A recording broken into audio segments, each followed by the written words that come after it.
नमस्कार, जनपक्ष में आपका स्वागत है। मैं हूं प्रियदर्शन। जन्माष्टमी बीत गई है, कृष्ण बीती रात पैदा हो चुके हैं। इस पे आगे बढ़ने से पहले एक बात साफ कर दूं कि मैं कोई धार्मिक आदमी नहीं हूं। मेरे घर कोई पूजा पाठ नहीं होता। किसी ईश्वर पे, किसी धर्म पे मेरा कोई बहुत भरोसा नहीं है। ऐसा नहीं कि जो पूजा पाठ करते हैं उनसे मैं उनसे बहुत असहमति रखता हूँ। ये उनका अधिकार है, वो करते रहें। मैं किसी पूजा पाठ में, किसी ईश्वर में, किसी धर्म में अब तक भरोसा नहीं कर पाया हूँ। अगर बचपन में कोई भरोसा था तो धीरे धीरे वो लगातार कमज़ोर पड़ता गया है।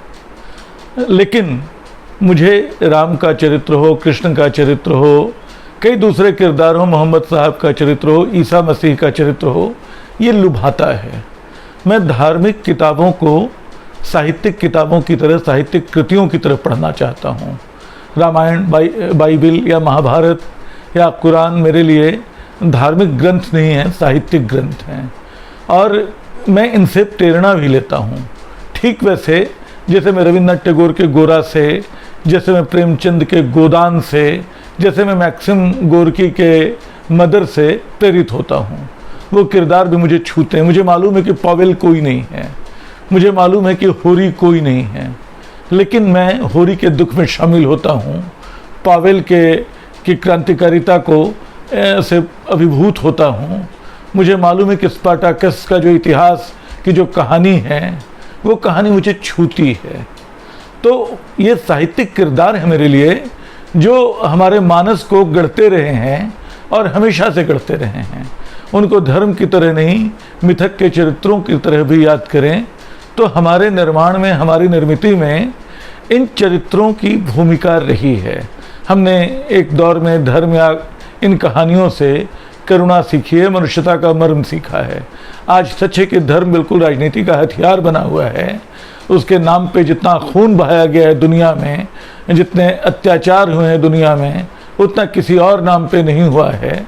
इसलिए मैं धर्मों से एक तरह की दूरी बरतता हूँ। लेकिन फिर भी दोहराता हूँ कि ये चरित्र मुझे पसंद आते हैं। कृष्ण का चरित्र भी मुझे कई ढंग से लुभाता है। ख़ास तौर पे जब मैं गीता में उनके विराट रूप का वर्णन पढ़ता हूँ तो उसकी काव्यात्मकता मुझे प्रभावित करती है। महाभारत के द्वंद्व में जब कृष्ण को कोई कूटनीतिक भूमिका लेते देखता हूँ तो मुझे वो चीज़ प्रभावित करती है। कृष्ण की पीड़ा, कृष्ण का विराट रूप, वो सब मुझे छूता है। फिर दोहरा दूँ, सिर्फ किरदार की तरह, एक कहानी के महानायक की तरह। ये बातें मैं क्यों कह रहा हूँ कि क्योंकि कृष्ण का एक रूप है, मतलब कृष्ण के कई रूप हैं। एक तरफ वो महायोगी माने जाते हैं, दूसरी तरफ वो जो भी करते हैं बहुत विराट पैमाने पे करते हैं। वो प्रेम करते हैं तो उनका प्रेम अमर हो जाता है। वो रास रचाते हैं तो 16,000 गोपियों के साथ एक साथ रचाते हैं। वो युद्ध लड़ते हैं तो महाभारत जैसा युद्ध लड़ते हैं। उसके बारे में कहानी महाभारत की ये है कि युद्ध खत्म होने के बाद सब आपस में लड़ने लगे पांडव कि मैंने इतनों को मारा, मैंने इतनों को मारा, मैंने सब अपने शौर्य का बखान कर रहे थे। तो कृष्ण ने कहा कि चलो ऐसा करते हैं, चलते हैं बर्बरीक के पास। उसने पूरा युद्ध देखा है, तो उससे पूछते हैं कि किसने कितनों को मारा। बर्बरीक कहता है कि मैंने तो देखा कि सिर्फ कृष्ण ही मार रहे थे और कृष्ण ही मर रहे थे।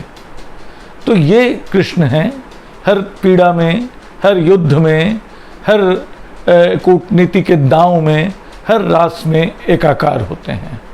लेकिन ये वीडियो मैं जो बना रहा हूँ, कृष्ण की जो सबसे बड़ी स्थापना है, जो बहुत सारे लोगों को बहुत प्रभावित करती है, जिसके आधार पे जो गीता की स्थापना है, कर्मण्येवाधिकारस्ते मा फलेषु कदाचनम, कि सिर्फ कर्म करते चलो, फल की चिंता मत करो। ये वाक्य मुझे हमेशा से संशय में डालता है।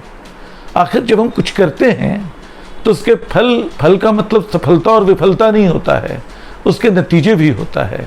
हम जो काम कर रहे हो अच्छा है या बुरा है, हम जो काम कर रहे हो किसी को नुकसान पहुंचाएगा या फ़ायदा पहुंचाएगा, ये देखना पड़ता है।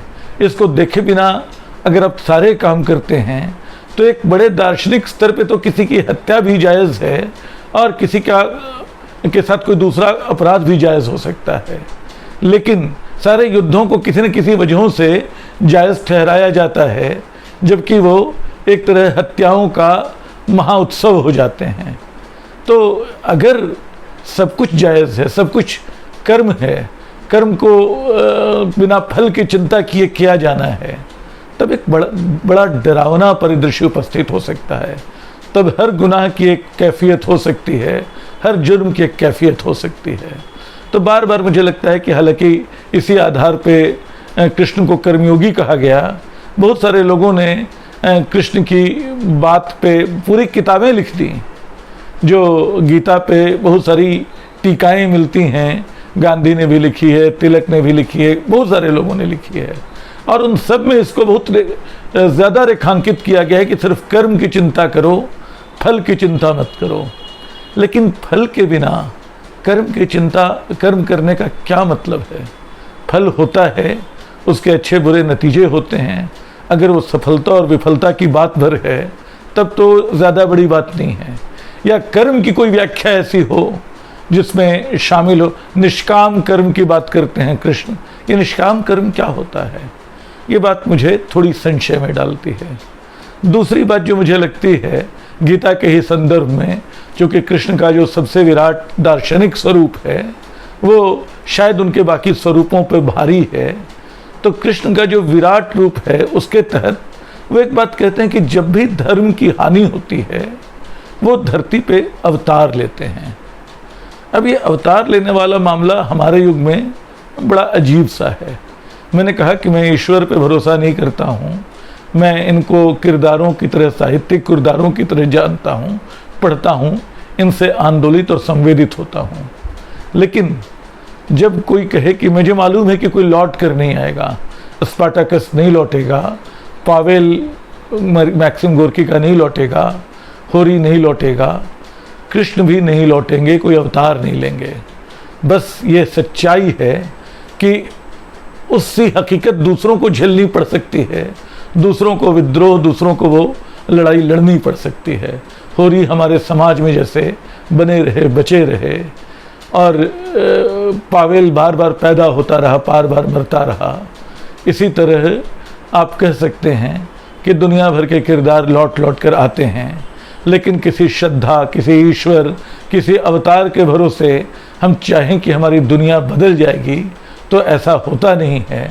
अंततः अगर कृष्ण से कुछ सीखने लायक है, कृष्ण नाम के चरित्र से कुछ सीखने लायक है, तो संकट के समय धर्म और अधर्म के झगड़े के बीच एक सही स्थिति लेने का साहस है जो कृष्ण दिखाते हैं कई बार, और वो साबित करते हैं कि अंततः जिसके बारे में दिनकर ने लिखा था, समय जो तटस्थ हैं समय लिखेगा उनका भी इतिहास, क्या आप तटस्थ नहीं हो सकते? लेकिन कर्म की चिंता तो, फल की चिंता तो कर्म करते हुए करनी होगी, और किसी अवतार की प्रतीक्षा नहीं करनी होगी, फल को समझते हुए कर्म करना होगा।